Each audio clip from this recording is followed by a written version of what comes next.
Okay, now I'm going to go over how to read the analysis panel. So, to read the analysis panel, let's first pop open a recipe. And you'll see the analysis opens. So, this is the analysis of this recipe for Captain Lala, who is currently assigned this nutrient profile.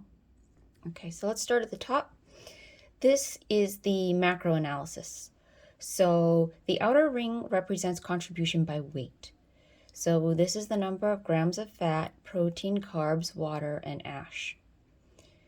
The inner pie represents the contribution by calorie.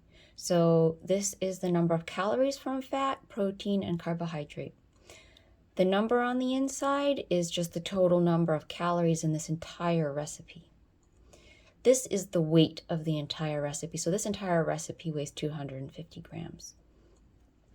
Here you can see the amount that you would need to feed Captain Lala. So this recipe will feed Captain Lala for 0.63 days. And if you wanted to meet her caloric needs for a day, you would need to feed 398 grams of this recipe. And so this is Captain Lala, which is the pet that this recipe was created for. If you want to see how this recipe would look for your own pet, you can tap here and you'll see that it switches to Chonk Lala. And this is the nutrient profile that's currently assigned to Chonk Lala. I'm gonna switch back real quick. Okay, so how to read the bar charts here. So a nutrient profile is made of requirements, and each requirement can have a minimum, it can have a maximum, or it could have both. So if it only has a minimum or it only has a maximum, then you can either be above or below that number.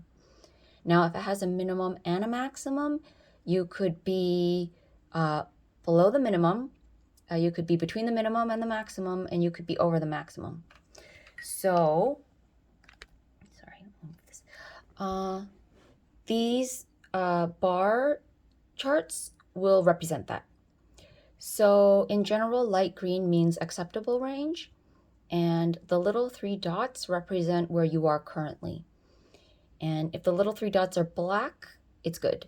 If the little 3 dots are orange, it's not good. So here, so you can see here, let's open up, and to see more information about a nutrient, you can tap the nutrient name and it'll open additional information in another panel here. So you can see that the minimum amount of protein needed in this recipe is 19.5. The current amount is 40.98. And so 40.98 is where we are right now, and that is more than the minimum. So we can take a look at this one. And we can see that the minimum amount needed is 780. The current amount is 312. It's not enough. So we can see the little 3 orange dots here is where we're at, and it's not enough. The yellow represents the amount that we are deficient. Now we can see here, there's a minimum, there's a maximum, and we have exceeded the maximum. So this red bar represents the amount by which we have exceeded the maximum. You can see the little orange dots here. This is where we're at right now. And here's one where we're right in the middle. So here you can see there is a minimum, 2.6. There is a maximum, 26, and we are at 4.48. So that is within range. You can see the little 3 black dots here. That's where we're at. So that's how to read the main bars. Oh, we should also talk about reporting. So you'll notice that some of the bars look dull, and as the amount of information for this nutrient goes down, the bar becomes more and more dull. in appearance. And so you can see here for iodine, it says 32% of the weight is reporting its iodine content. And you can see that in this little bar underneath here, this skinny little bar down here. So this gives you some information about your confidence level in that nutrient. So we can get into appending missing information, and I'll talk about that later. Let's see. Okay, you can also change the order of the nutrients if you just kind of would like to see them in a different order. And you can also temporarily move them from display just by swiping on them. Okay, let's talk about breakdown. So when you open it, you see the breakdown chart. Okay, so this is the contribution of each of the ingredients for this nutrient. So here you can see the green bar is for the nutrient, the yellow bar is calories, and the blue bar, which is not visible by default, is weight. So the blue bar is how many grams of that ingredient there is, and the yellow bar is how many calories it's contributing, and the green bar is how much of that nutrient. So you can see that cheese is contributing quite a bit of the calcium here. And the ground beef is contributing most of the calories, but not really that much of the calcium. But you would see if you were to pop open for, say, protein, that the beef is contributing a lot of the protein. So that's how to read the breakdown charts. And if you want to see an ingredient individually, you can just tap on it. Here you can also tap on it up here if you want. And that'll open up the actual ingredient. Let's see, is there anything else about how to read? Oh, yes. Okay, so by default, everything is on a caloric basis, right? So this is not whether it meets her needs for a day, it's whether or not it is in line with her nutrient profile, which is per calorie. So we know that this recipe as is not enough calories for a day,